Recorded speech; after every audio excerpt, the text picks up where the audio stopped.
नमस्कार, मैं डॉक्टर आकाश वर्मा। आइए जानते हैं, अगर आपने फिलिंग करवाई होगी तो कुछ इस प्रकार से आपको दिखेंगी। अगर आपकी जो फिलिंग है वो अगर टूथ कलर्ड है तो आइए जानते हैं कि क्या क्या हमको ध्यान रखना चाहिए। फिलिंग करवाने के बाद हम कब तक बाइट नहीं कर सकते हैं। तो टूथ कलर्ड फिलिंग करवाने के बाद कम से कम 6 घंटे तक आपको उस साइड से अवॉइड करना चाहिए जहाँ पे की फिलिंग करवाई हुई है।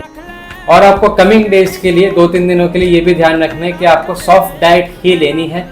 जिस तरफ से आपकी फिलिंग की गई है आप उस तरफ से बाइट ना करें और उसके अपोजिट साइड से ही बाइट करने का ट्राई करें।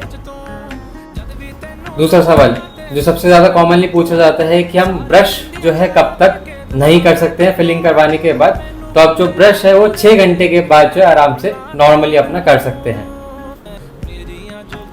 जो तीसरा सबसे कॉमन क्वेश्चन पूछा जाता है फिलिंग करवाने के बाद ये है कि हम कॉफ़ी या फिर चाय कब तक पी सकते हैं। Avoid cold and hot food for few hours at least, कम से कम, और उसके बाद ही फिर आप जो है चाय और कॉफ़ी अपना पी सकते हैं।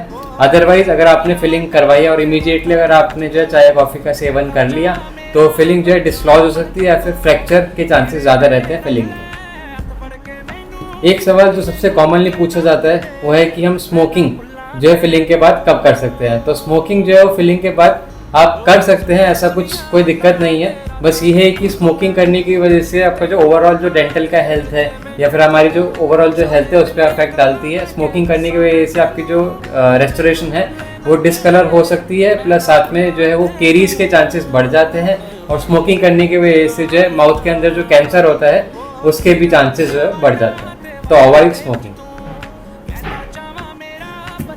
धन्यवाद मेरी वीडियो देखने के लिए। अगर आप कुछ भी अगर सवाल है तो आप मुझे डायरेक्टली आप मैसेज करके पूछ सकते हैं। जुड़े रहिए और प्यार दिखाते रहिए। धन्यवाद।